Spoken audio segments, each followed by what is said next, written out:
एक अनोखी सस्पेंस कहानी। मेरी बीवी रोज अपनी ननद के साथ सोने की जिद करती।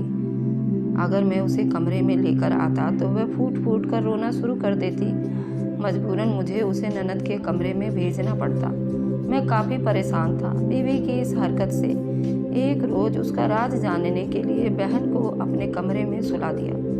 जैसे ही मेरी बीवी अपनी ननद के कमरे में गई तो मैं बहन के कपड़े पहनकर कमरे में जो घुसा तो मेरे पैरों तले जमीन सरक गई। क्योंकि शादी की हंगामा से फारिग होकर दोस्तों को रुखसत करके जब मैं अपनी दुल्हन के पास कमरे में गया तो वहाँ मेरी दुल्हन सजी संवरी बैठी थी और बेहद प्यारी लग रही थी। जैसे देखकर मेरे दिल को सुकून आ गया। अब तक मैंने सिर्फ उसकी तस्वीर ही देखी थी, उसे नहीं देखा था, आमने सामने नहीं देखा था। मगर आज उसे आमने सामने देखकर मुझे खुशी हुई, क्योंकि जितनी वह तस्वीर में खूबसूरत लग रही थी उससे कहीं ज़्यादा वह हकीकत में हसीन थी। और आज तो वह हुस्न की तमाम हथियारों के मानो जैसे कत्ल कर रही थी। मेरा कमरा फूलों से सजाया गया था और मेरी छोटी बहन अनन्या का काम था, जिसकी उम्र 22 साल थी। मेरी बहन अनन्या मेरी शादी पर बेहद खुश नज़र आ रही थी, क्योंकि मैं उसका इकलौता भाई था। मैं गांव के प्रधान का इकलौता बेटा था और उनकी सारी जायदाद और हवेली का इकलौता वारिस था। मैं अपनी दुल्हन के करीब जाकर बैठ गया और थोड़ा सा खांसा ताकि मेरी बीवी मेरी तरफ देखे। मेरी बीवी ने नज़र नीचे झुका रखी थी और मुझे कमरे में घुसने पर भी उसने नज़र नहीं उठाई।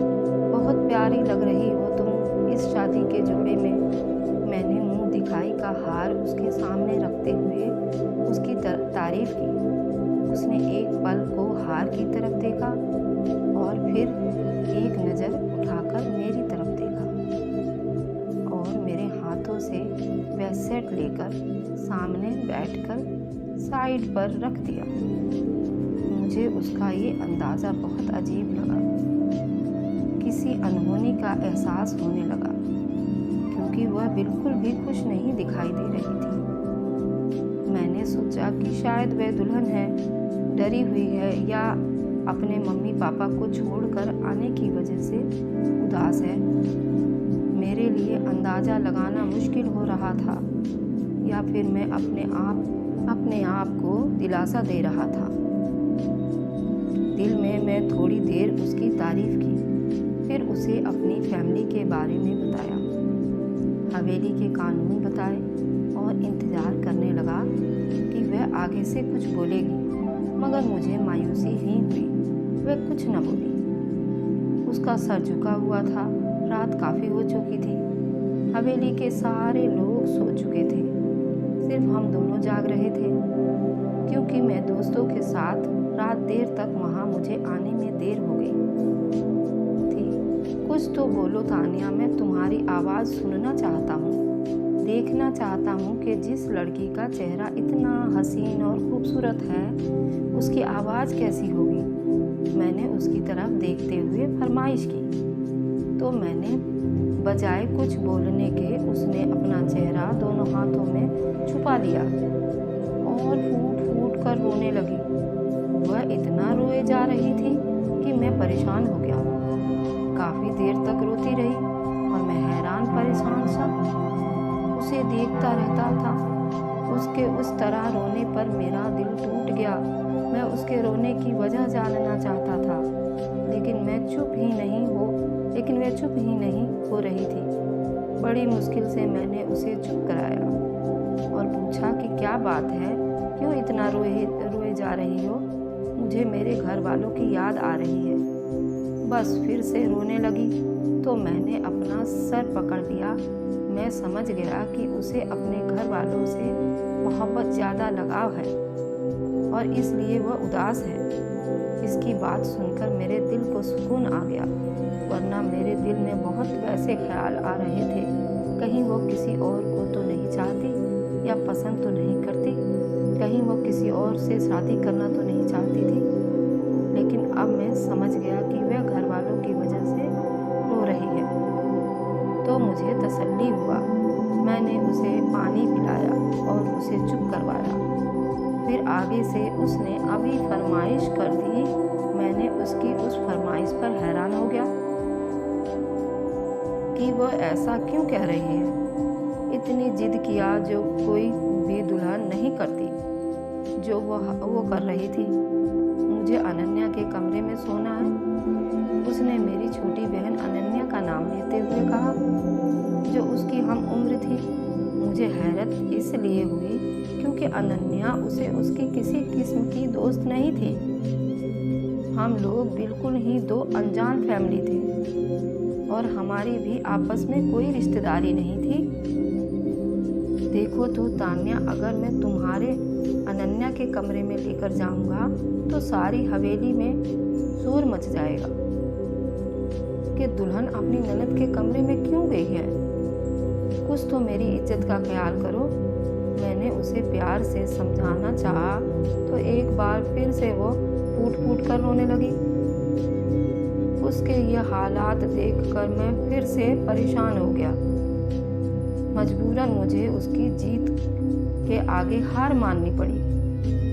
मैंने अनन्या का नंबर मिलाया और उसे फ़ोन करके अपने कमरे में बुलाया।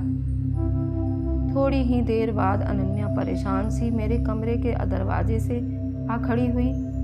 मैंने उसे अंदर आने को कहा। क्या हुआ भाई, सब ठीक तो है? अनन्या ने परेशानी से मुझे पूछा। हाँ, सब ठीक है। असल में तुम्हारी भाभी की तबीयत सही नहीं है। ये तुम्हारे कमरे में सोना चाहती हैं, तो उसे अपने कमरे में ले जाओ। लेकिन ख्याल रखो कि हवेली वालों को इस बात का पता नहीं चलना चाहिए। सुबह से पहले उसे मेरे कमरे में लाकर बिठा देना। अनन्या से कहा तो वह मेरी बात समझ गई और वह समझदार लड़की थी। अनन्या मेरी दुल्हन को अपने साथ ले गई और वहाँ सुला दिया। सारी रात मुझे परेशानी से नींद नहीं आई कि कहीं हवेली में इस बात की खबर किसी को होगी तो सब बातें बनाएंगे। लेकिन मेरी बहन अनन्या बहुत समझदार थी। वह सुबह की पूजा आराधना के बाद उसे मेरे कमरे में ले आई। उसे देखकर ऐसा लग रहा था कि वह आना ही नहीं चाहती थी मेरे कमरे में, लेकिन मैं सवेरे ही वहाँ से निकल गया। मैं उसे मेरी ज़िंदगी में और उसे हवेली में एडजस्ट होने के लिए वक्त देना चाहता था। लेकिन ये पहली बार नहीं था। उसके बाद रोज़ ही ऐसा होने लगा और रोज़ाना रात को रोना शुरू कर देती और कहते कि उसे अनन्या के कमरे में सोना है और मुझे मजबूरन उसकी बात माननी पड़ती। और अब मैं हकीकत में बहुत परेशान हो गया था कि आखिर मेरे साथ ये सब क्या हो रहा है। क्या मेरी दुल्हन इस तरह का बेहुदा हरकत क्यों कर रही है। बिल्कुल मायूस होता जा रहा था। अगर मैं चाहता तो उस पर गुस्सा करता था, लेकिन मेरी तबीयत में गुस्सा नहीं था। मैं बचपन से ही एक नर्म दिल बच्चा था और बड़ा हुआ तो एक नर्म दिल इंसान बन गया। मुझे किसी पर भी सख्ती करनी नहीं आती थी, चाहे वो मेरी बीवी ही क्यों ना हो। इंसान तो दूर की बात है, मैंने तो जानवर पर भी इतना रहम किया है, उनका बहुत ख्याल रखा था। यहाँ तक कि मेरे घर में अगर कोई बिल्ली या कोई चिड़िया भी आती थी तो मैं उसका ख्याल रखता था। और तान्या तो मेरी धर्म पत्नी थी, उसका ख्याल रखना तो मेरा कर्तव्य था। ख़ास तौर पर काफ़ी दिन यूं ही गुजर गए, लेकिन अब मुझे एहसास हो रहा था कि अभी मेरी नरम तबीयत का नाजायज़ फ़ायदा उठा रही है। एक दिन मैंने नरमी से उसे समझाया, देखो तान्या, मुझे तुम्हारे जज्बात और एहसास का कदर है। मैं तुम्हारी बेइज्जती नहीं करना चाहता, लेकिन इस तरह से ज़िंदगी नहीं गुजरेगी। तुम्हें अपनी आदतों को बदलना होगा हर हाल में, वरना इस तरह से मेरा तुम्हारे साथ रहना बहुत मुश्किल हो जाएगा। मैंने कहा तो फिर उससे रोने लगी और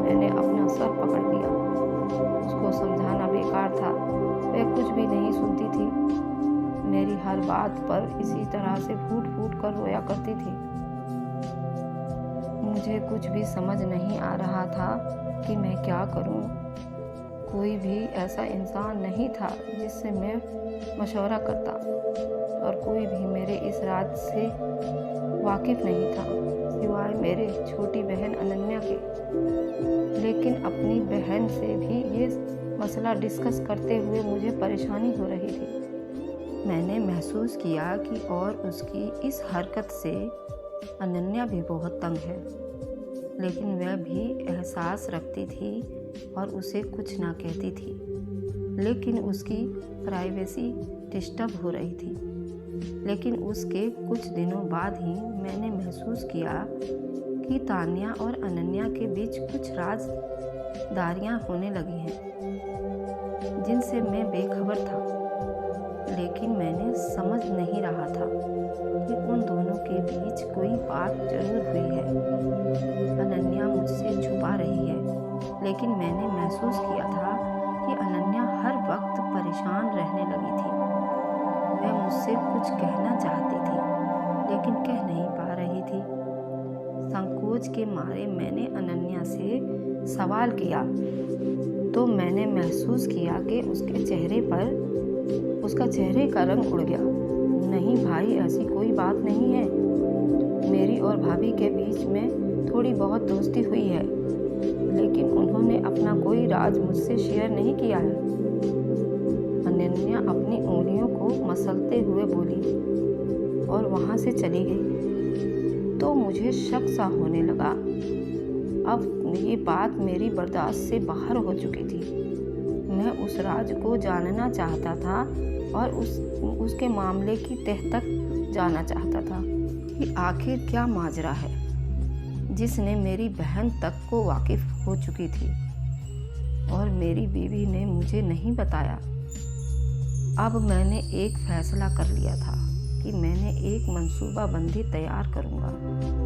ये राज जानने के लिए मैंने दिल ही दिल में मंसूबा बना लिया था और उस पर अमल करने के लिए मैंने एक रात तान्या से कहा कि वे मेरे कमरे में सो जाए।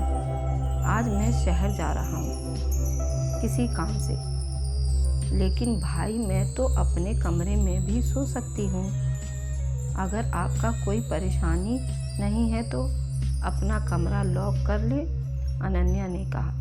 तो मैंने सख्ती से डांट दिया, देखो अनन्या, जैसा मैं कह रहा हूँ वैसा करो और मुझसे ज़्यादा सवाल जवाब ना करो। ज़िंदगी में पहली बार मैंने अनन्या को सख्ती से बात की थी, तो वह हैरान हो गई और फिर उसने मेरी बात मान ली और वह मेरे कमरे में सो गई। मैंने पहले दोपहर में अनन्या का कमरा खाली देखकर उसकी शॉल उठा ली थी। मैंने उसकी शॉल और ओढ़ ली और अंधेरे कमरे में घुस गया जहाँ पर मेरी बीवी तान्या सो रही थी। जैसे ही मैं अनन्या के कमरे में घुसा और दरवाज़ा बंद किया तो दरवाजे की आवाज़ पर मुझे तान्या की आवाज़ अंधेरे में सुनाई दी। तो मेरी रूह फना हो गई और मुझे अनन्या समझकर जो कुछ बोल रही थी वह सुनकर मुझे अपनी कानों पर यकीन नहीं हो रहा था। अनन्या, तुम कहाँ चली गई थी? मैं तुम्हारे इंतज़ार कर रही थी। तुम जानती हो ना मैं कितनी परेशान हूँ। मुझे इस शख्स को फ़ोन करना है। तुम्हें नंबर से मुझे नंबर दो प्लीज़। अपना मोबाइल मुझे दो ताकि मैं उससे बात कर सकूँ। मेरी ज़िंदगी अजाब बन चुकी है। उस आदमी की वजह से वह मुझे अनन्या समझकर बोलने लगी तो मैंने लाइट ऑन कर दी। से ही कमरे में रोशनी हुई तो वह मुझे देखकर हैरान हुई। अशोक, आप? तान्या ने हैरत से कहा। तो मैंने अनन्या वाली शॉल बेड पर फेंक दी और उसके सामने आ खड़ा हुआ। वह भी खड़ी हो गई खौफ के मारे। हाँ, मैं तुम्हारी पति अशोक। अब मुझे बताओ कि किस शख्स का जिक्र हो रहा था जिससे तुम बात करना चाहती थी और जिसमें तुम्हारी ज़िंदगी अजाब बना दी है। मैं तुम्हें बहुत अच्छी लड़की समझ रहा था। मुझे लग रहा था कि तुम एक मासूम सी लड़की हो जो अपने घर वालों को याद करके रोती हो। लेकिन आज मुझे ये देखकर हैरत हुई कि तुम घर वालों के लिए नहीं बल्कि किसी और सच के लिए रो रही हो, और उसकी वजह से तुमने मुझे इतनी परेशानी दे रखी है। इतने दिनों से मैं सख्त गुस्से में कहा। मेरा इतना कहना था कि उसने रोना शुरू कर दिया, लेकिन आज मैं बहुत गुस्से में था और मैंने उसे बुरी तरह से झड़प दिया ताकि आज तुम्हारा ये रोना मुझ पर असर नहीं करेगा। मुझे बताओ कि कौन है वह आदमी जैसे तुमने फोन पर बात करना चाहती हो, जिसके बारे में तुमने मेरी बहन को तो बता दिया लेकिन मुझे नहीं बताया। आज मैं सारी सच्चाई जानकर ही रहूँगा, मैंने सख्ती से कहा। तो उसने रोना बंद कर दिया और वह निडर होकर बेड पर, आप बैठ जाए, मैं आपको सारी सच्चाई बताती हूँ, तान्या ने कहा। तो मैं उसके सामने बैठ गया। उसने अपनी बात बताना शुरू की और जो दास्तां वो मेरे सामने करती जा रही थी, उन दास्तां ने तो जैसे मेरी रूह तक लज्जित कर दिया। सब मेरे साथ क्या हो गया था मुझे समझ ही नहीं आ रहा था। सब मेरे साथ क्या हो गया था मुझे समझ नहीं आ रहा था। इतने दिनों से जिसे मैं अपनी बीवी समझ रहा था, वह तो मेरी बीवी थी ही नहीं। तान्या ने मुझे बताना शुरू किया। आज उसके 1 साल पहले मेरे भाई राशिद का किसी से झगड़ा हो गया था, कारोबार की वजह से। मेरा भाई राशिद बहुत गुस्सा वाला था। वह हर किसी पर बहुत ज़्यादा गुस्सा किया करता था और लोग उसके खिलाफ हो जाते थे और उसके दुश्मन बन जाते थे। हमेशा के लिए ऐसे ही कारोबार झगड़ों में उसका एक दुश्मन बन गया था जिसका नाम रमेश था, अशोक था। मुझे नहीं मालूम था कि अशोक मेरे भाई का दुश्मन है और दोनों के बीच बहुत बड़ा झगड़ा हो चुका है। मेरी मुलाकात अशोक के साथ पहली बार किसी शादी में हुई। उसने मुझे देखा और मेरा नंबर किसी तरह हासिल कर लिया और मुझसे मोहब्बत का इजहार किया और उसने कहा कि उसे मुझसे और शादी करना है और वो मुझसे शादी करना चाहता है। रमेश की ये बात सुनकर मुझे बड़ी खुशी महसूस होने लगी क्योंकि वह बहुत खुश शक्ल और अच्छा लड़का लग रहा था और काफ़ी पैसे वाला भी था और अपने मम्मी की इकलौती औलाद था और बहुत बड़े बिजनेसमैन का बेटा था, इकलौता वारिस था। रमेश की बातें सुनकर मैं अपने आप को बहुत खुशकिस्मत समझने लगी थी। मेरी बातचीत फ़ोन पर होने लगा और उसके बाद हमारी मुलाकात बाहर भी पार्क और होटल में होने लगी। उसने मुझे शादी के वादे किए और मुझसे कहा कि पहले हम मंदिर में शादी कर लेते हैं, उसके बाद अपने मम्मी को मेरे घर भेज देना और मुझे विदाई करके ले जाएगा। मैं तो जैसे हवा में उड़ रही थी। उसकी बात सुनकर मैंने और उसके बात मान ली क्योंकि मैं उस पर अंधा विश्वास करने लगी थी। हम दोनों ने खुफिया तरीके से शादी कर लिया था। उसने मुझसे बहुत सारे वादे किए थे। कुछ दिनों बाद ही मेरे लिए आपका रिश्ता आ गया और मेरे भाई राशिद मेरे फौरन रिश्ता कबूल कर लिया क्योंकि मेरे पापा इस दुनिया में नहीं थे और मेरी शादी की जिम्मेदारी मेरे भाई की थी। मेरे घर में सिर्फ मेरा भाई और मेरी माँ रहते थे। राशिद तो एक बहुत बड़े ख़ानदान से रिश्ता जोड़ने का लालच था ताकि उसका कारोबार में दिन दूनी रात चौगनी तरक्की करे। इस रिश्ते पर वह सबसे ज़्यादा खुश था, लेकिन मेरे लिए ये बात मुमकिन नहीं थी क्योंकि मेरा तो शादी हो चुका था। अशोक के साथ मैं बहुत परेशान हो गई, यहाँ तक कि मेरी शादी के करीब आ गई। अब 4 दिन बाद मेरी शादी आपके साथ होनी थी। शादी की रात को ही मैं अशोक को खबर दी और उसके साथ भागने को तैयार हो गई क्योंकि मेरे पास कोई और रास्ता नहीं था। मैंने कुछ भी सोचा समझा नहीं। मैंने उसकी मोहब्बत में अंधी हो चुकी थी। मैंने फ़ौरन अपना सामान बांधा और रातों रात उसके साथ भागने के लिए तैयार हो गई। मुझे किसी बात का कोई भी परवाह नहीं थी। मैं जानती थी कि मेरे जाने के पीछे घर में कोहराम मच जाएगा। ये भी जानती थी कि राशिद बहुत गुस्से वाला है। अगर उसे मालूम हो गया तो वह मेरा बुरा हाल कर देगा। लेकिन मुझे तसल्ली थी कि अशोक मेरे साथ है और मेरा साथ देगा। वह बहुत बड़े बाप का बेटा है। मैं रात को अपने घर से निकल पड़ी अशोक के आश्रय, मगर मैं उसके बताई हुई जगह पर आई लेकिन वहाँ नहीं आया। बार बार फ़ोन ट्राई कर रही थी, मिला रही थी, उसका नंबर बिजी जा रहा था। आखिर उसने मेरा फ़ोन उठा लिया। मैंने उससे कहा कि मुझे लेने आओ, तो उसने आगे से एक ज़ोरदार हंसी के ठहाके लगाए तो मेरी रूह कांप उठी। और फिर उसने जो मुझसे ऐसी बात बताई जिसके बाद मुझे कोई होश नहीं रहा। उसने कहा कि तुम्हारे भाई राशिद ने मुझसे दुश्मनी करके अच्छा नहीं किया। कारोबार के मामले में इतना गुस्सा करने की ज़रूरत नहीं थी। उसने सारा फैक्ट्री के सामने मुझे बेइज्जत करके रख दिया था। मुझे गालियाँ दी और मैंने सब तुम्हारे भाई राशिद से बदला लेने के लिए प्यार का नाटक किया। उसने फ़ोन काट दिया और मैं बेहोश होकर वहीं सड़क पर गिर गई। जब मुझे होश आया तो मैं अपने घर के कमरे में थी और मेरे सामने राशिद खड़ा था।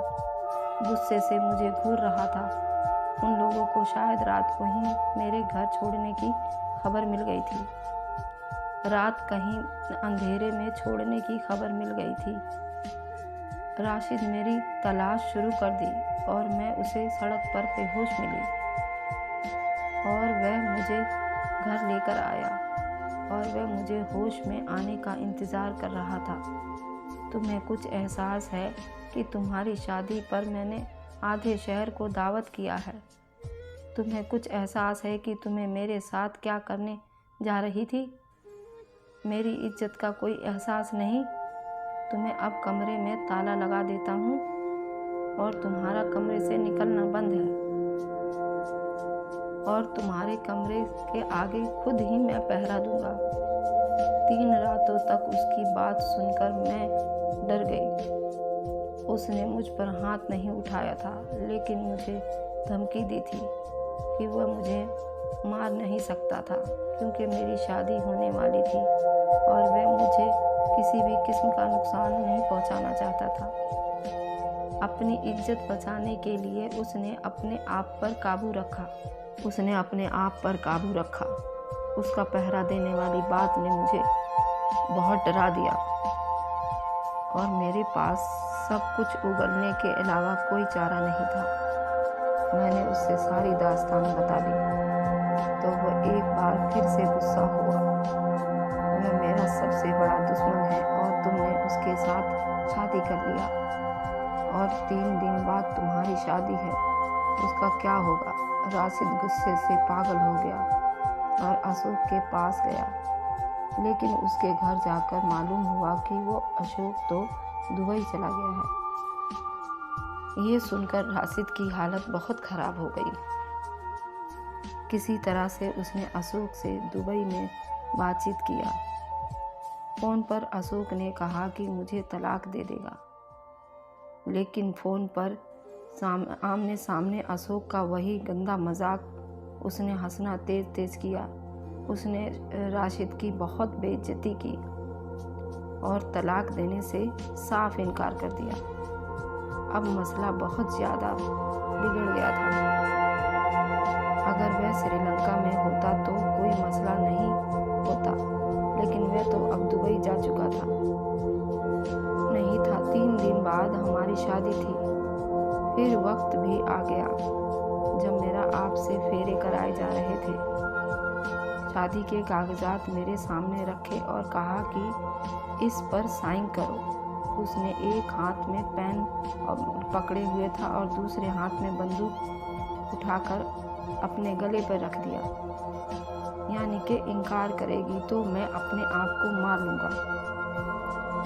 राशिद की आंखों को देखकर मुझे एहसास हो गया था कि वे बहुत गुस्से में हैं, और अगर उस वक्त मैंने कागज़ पर साइन ना करती तो वाकई वो खुद को नुकसान पहुंचा सकता था, क्योंकि उसके पास अब कोई चारा नहीं रहा था। मजबूरन मैंने उस कागज़ पर साइन कर दिए, लेकिन ये शादी हुआ ही नहीं था, क्योंकि मैं पहले से ही शादीशुदा थी। मैं आज अशोक की बीवी हूँ। उसने मुझे तलाक नहीं दी है। इस वजह से मैं अनन्या के साथ सोती हूँ, और उसने सारी हकीकत को बता दिया है। मेरी ननद मदद करने में अनन्या के फ़ोन से अशोक से बात करना चाह रही थी, ताकि वह मुझे आज़ाद करे। मेरा उसके साथ किसी किस्म का कोई गलत ताल्लुक नहीं था। सिर्फ एक कागज़ पर मैंने साइन करके उसके अपनी शादी तुड़वानी थी। तलाक सिर्फ कागज़ की हद तक है। अभी तक सारी सच्चाई बताने के बाद अब एक बार फिर से फूट फूट कर रोने लगी थी। उसकी कहानी सुनकर मुझे बेहद दुख हुआ, क्योंकि मैं एक नर्म दिल इंसान था। ज़्यादा देर गुस्सा करना मेरी तबीयत में नहीं थी, और उस कदर मासूम थी और बहुत ज़्यादा बेबस दिखाई दे रही थी। और जब मैंने उसे पहली बार अपनी दुल्हन के रूप में देखा तो मुझे उससे मोहब्बत हो गई थी, और हर आए दिन मेरी मोहब्बत बढ़ती जा रही थी, और अब मेरे दिल में उसके लिए बेपनाह मोहब्बत थी, और मैंने किसी कीमत पर उसे खोना नहीं चाहता था। मुझे ये बात बताओ कि तुम मेरे साथ रहना चाहती हो या अशोक के साथ मैंने दिल पर पत्थर रखकर ये सवाल किया तो उसने मेरी आंखों में देखा। क्या आप मुझे अपने साथ रख सकते हैं? अगर अशोक ने मुझे आज़ाद कर दिया तो उसने उम्मीद भरी नज़रों से मेरी तरफ देखते हुए सवाल किया, तो मैंने खुशी से अपना सर हिलाया। हाँ तान्या, मैं तुम्हें इतने दिनों से अपनी बीवी समझ रहा था और तुमसे मोहब्बत कर बैठा। तुम्हारा साथ मेरे लिए बहुत खुशी की बात होगी। मैं मोहब्बत के आगे मजबूर हूँ। अगर मुझे तुमसे मोहब्बत ना होती तो मैं एक पल भी तुम्हें अपने साथ इस घर में नहीं रखता। मैंने कहा तो उसे तसल्ली हुआ। मैं अशोक से अपना रिश्ता तोड़ती हूँ। उसने मुझे इस्तेमाल किया और धोखा दिया है। मैं उसकी शक्ल नहीं देखना चाहती।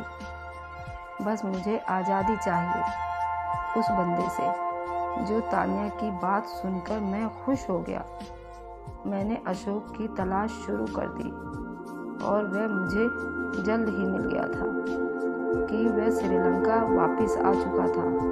मैंने अपने बॉडीगार्ड और साथियों के समेत उसके पास गया और उससे डरा धमकाकर उससे तलाक के कागज़ पर साइन करवाए।